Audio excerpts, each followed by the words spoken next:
Será que você está olhando para o lugar certo? Primeira parte. Comentário de Mari Persona. Existe um homem que é admirado por praticamente três religiões, três grandes grupos religiosos em todo o mundo, por judeus, cristãos e muçulmanos. E eu queria falar um pouco sobre esse homem, Abraão. Abraão é considerado um grande profeta. Os judeus o chamam de pai Abraão, o patriarca, de onde vieram depois Jacó também, Isaac e todas as tribos de Israel. E também os muçulmanos consideram ele um grande profeta. E os cristãos também, porque no Novo Testamento Abraão é mencionado várias vezes, inclusive nas cartas dos apóstolos, como um homem de fé. E o que tem esse homem de tão especial para ser assim, tão conhecido e tão admirado por tantas pessoas? O que tinha Abraão de especial? Hoje as pessoas são admiradas basicamente pela sua riqueza, pela sua influência e pelo seu poder. Os homens, os grandes homens, você encontra homens ricos, muito ricos, que quando eles abrem a boca todo mundo para escutar o que eles vão falar. Quando eles tomam uma decisão, a decisão deles pode afetar a vida das pessoas, o emprego das pessoas, às vezes até a política de um país é afetada por esses homens ricos, com muito dinheiro. Nós temos homens influentes no mundo, seja no mundo de negócios, também no mundo religioso, tem homens influentes no mundo religioso, tem grande influência sobre as massas, sobre os povos, homens influentes na política, homens e mulheres também, influentes nas artes. Nós vemos artistas de cinema, de TV, quando eles falam alguma coisa, milhares de pessoas obedecem o que eles falam, porque são admirados, eles têm grande influência, são formadores de opinião. E existem também pessoas que têm grande poder. Nos últimos dias nós vimos um homem que tinha um artigo na CNN essa semana, uma jornalista, dizendo que ele venceu, ele ganhou. Que homem é esse? Um norte-coreano, o líder da Coreia do Norte, um país minúsculo, que colocou de joelhos várias nações só com ameaças. E como todos sabem que eles têm poderio atômico, ele conseguiu, só na conversa, deixar em alerta, movimentar exércitos, movimentar grandes países. E essa jornalista falava que ele venceu. E que o exemplo dele será seguido por muitos tiranos, em busca de poderio militar, através do poder nuclear. Então nós vemos homens que são poderosos, ou por causa da sua riqueza, ou por causa da sua influência, ou por causa do seu poder. E Abraão? Terá sido Abraão um homem rico? Sim, Abraão era um homem muito rico. Existe uma passagem na Bíblia que diz que Abrão era muito rico em gado, em prata e em ouro. Isso está em Gênesis 13:2. Muito rico, Abrão. Mas será que ele era influente? Sim, Abraão era muito influente. Num momento quando os fariseus estão rechaçando as afirmações do Senhor Jesus nos evangelhos, tem um momento em que eles dizem assim: és tu maior do que o nosso pai Abraão? Porque para eles não havia ninguém maior do que Abraão, nenhum homem mais influente do que Abraão. É claro que eles tinham Moisés, que deu a lei a eles, mas Abraão era o que vinha, era a base de tudo. E tanto é que uma das histórias que o Senhor Jesus conta, um caso, né, verídico, porque tem nomes, é a história do rico e de Lázaro. E nessa passagem da Bíblia, Deus é apresentado com o nome de Abraão, pai Abraão, ali representando a Deus, como uma figura de Deus. E tão influente que esse homem continua sendo, para os judeus e também para esses grupos religiosos. Mas Abraão tinha poder militar? E é interessante isso, porque Como nós vimos esses dias um homem com um exército minúsculo, num país minúsculo, um dos países mais pobres do mundo, esse homem minúsculo também conseguiu colocar em alerta nações poderosas.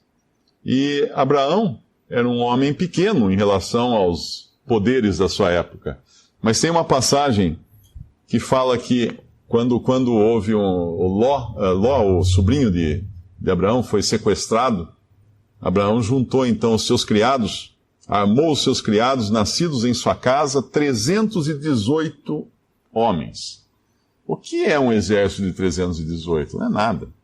Quem ele combateu com esses 318? 4 reis. E colocou todo mundo a correr. Então, de alguma forma, esse homem tinha poder também estratégico. Hoje nós sabemos que as guerras, que antigamente dependiam de grandes exércitos, hoje não precisa nem ter grandes exércitos. 11 pessoas, 11 ou 12 pessoas explodiram prédios nos Estados Unidos, criaram toda uma crise mundial, jogando aviões contra alvos, aviões que nem eram militares, nem eram bombas. Hoje o terrorismo é um poder tremendo, enorme. O próprio Estado de Israel que existe hoje é um Estado fundado com base em terrorismo. Eles foram, os líderes de Israel hoje foram terroristas no passado, e eles conquistaram então o seu espaço ali na terra de Israel. Então, Abraão tinha sim riqueza, Abraão tinha sim influência, Abraão tinha sim poder. Mas é por isso que ele é admirado? É por isso que ele é um homem que aparece tantas vezes nas Escrituras, na Bíblia? Não. Não. A marca que Abraão traz é que ele era um homem de fé. Isso tornava distinto esse homem, Abraão. A história dele é maravilhosa, é uma história muito bonita. Quem tiver tempo pode ler várias passagens, começando lá em Gênesis capítulo 11, tem várias passagens que vão contar diversos episódios, diferentes episódios na história de Abraão, mas tudo começa um dia em que Abraão vivia numa cidade chamada Ur, de um povo chamado Caldeu, uma das cidades mais evoluídas da época, um dos povos mais evoluídos da época, da antiguidade. Até hoje é admirada, é estudada toda a civilização dos caldeus como uma grande civilização. Cada vez eles descobrem mais ruínas e mais coisas escondidas, mais escritos em aqueles tabletes de argila. E um dia Deus chamou Abraão para fora de Ur. Ele falou: sai da tua terra, da tua parentela, e vai para a terra que eu vou te mostrar.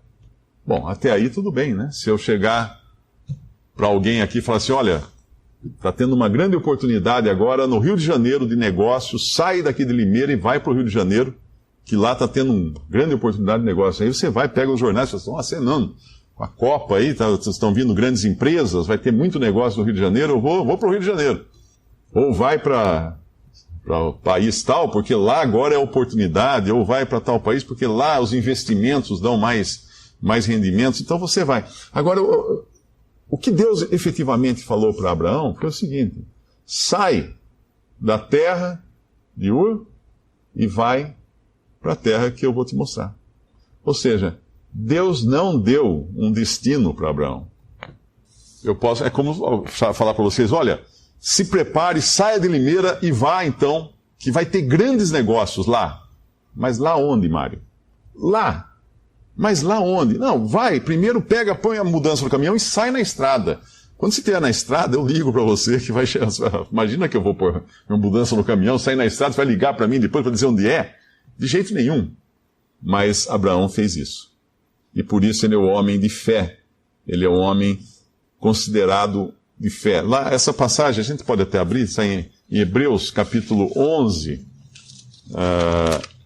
Na verdade, a história de Abraão está lá no Antigo Testamento, mas no capítulo 11 de Hebreus, tem uma menção feita a vários homens e mulheres de fé, e Abraão é um deles. capítulo 11 de Hebreus, versículo 8. Pela fé, Abraão, sendo chamado, obedeceu, indo para um lugar que havia de receber por herança, e saiu, sem saber para onde ia. Saiu, sem saber para onde ia. Muitas pessoas falam em fé, uma palavra muito usada hoje. Você precisa ter fé, que vai dar certo. Confie em si mesmo, siga seu coração. Tem um monte que são duas grandes bobagens, né? Falar para confiar em si mesmo. Imagina se eu vou confiar nessa ruína. Como que eu vou confiar em mim mesmo? Siga o seu coração. Seguir o meu coração já me traçou destinos que, se eu tivesse ido, eu quebrava a cara. Abraão sai com um comando dado por Deus. Para ir aonde mesmo? Onde é o endereço que ele vai? Sem saber para onde ia. Sem saber para onde ia. Pela fé, no versículo 9, habitou na terra da promessa. Fé, existe uma definição na Bíblia. Fé é a certeza. Fé é o firme fundamento. No versículo 1 do mesmo capítulo. A fé é o firme fundamento, firme alicerce das coisas que se esperam. E a prova das coisas que se não veem. Normalmente, em ciência, a prova vem pelo visível. A prova vem pelo que é experimentado. A prova vem pela experiência, pela comprovação de uma teoria. Aí você tem. A fé não. A fé, o fundamento da fé são coisas que se esperam. Você ainda não tem elas. E é a prova das coisas que você não vê. Por isso é fé. Senão seria vista. Senão seria visão. A questão toda não é quanta fé alguém tem. Se tem muita fé, se tem pouca fé, se tem média fé. A questão toda está onde eu coloco minha fé. Onde eu coloco essa esperança e essa confiança. Eu posso ter fé nessa parede. É uma grande parede e ela é pintada. Vou ter fé nessa parede. Mas o que a minha fé numa parede vai me ajudar? O que a parede pode fazer por mim? Ah, mas eu tenho uma imagem lá em casa de santo fulano. Eu tenho grande fé naquela imagem. Você precisa às vezes tirar o pó dela? Ah, precisa, né? Mas se aquela imagem não consegue nem tirar o pó de si mesma, como é que ela pode fazer alguma coisa por você? Ah, mas eu tenho fé num pé de coelho que eu carrego no chaveiro, que me dá uma sorte tremenda. O coelho tinha 4 e morreu. Não deu sorte nenhuma para ele ter 4 pés de coelho. Não é a fé que importa, é onde eu coloco a minha fé. E onde eu coloco a minha fé? Abraão creu em Deus. Pela fé, Deus chamou Abraão. E Abraão, pela fé, crendo no que Deus disse, saiu da sua terra e foi esperando.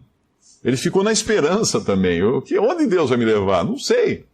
E ele vai habitar, então, na terra da promessa, no versículo 9, como em terra alheia, morando em cabanas, com Isaac e Jacó, herdeiros com ele da mesma promessa, que Isaac e Jacó depois também viveram assim, em cabanas, porque esperava a cidade que tem fundamentos, da qual o artífice e construtor é Deus. Pela fé também, essa cidade que tem fundamentos, na verdade era a esperança dele.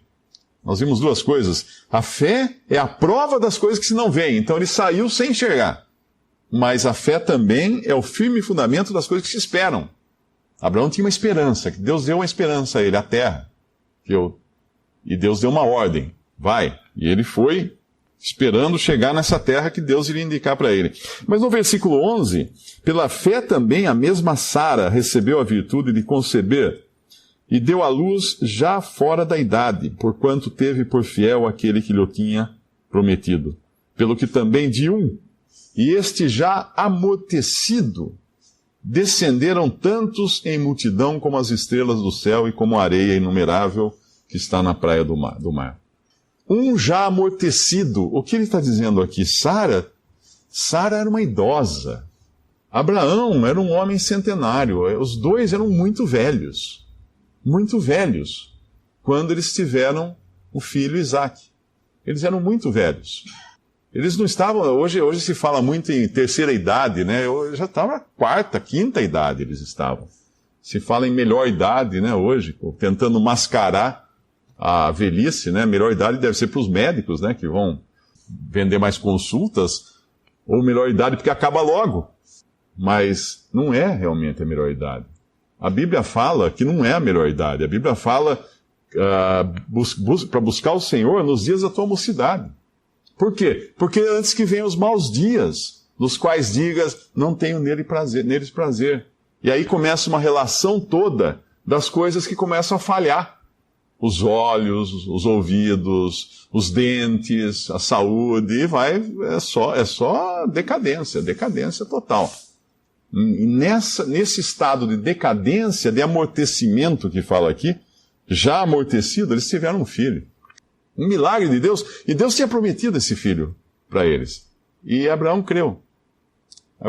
Num determinado momento, ele duvida, né? Até Sara o influencia para que tenha um filho de sua serva, mas ainda não estava cumprida a promessa, e Deus havia feito uma promessa a ele. E Deus havia feito a promessa que a sua descendência seria como estrelas.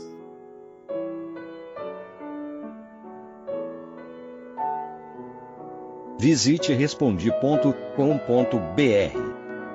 Visite também 3minutos.net.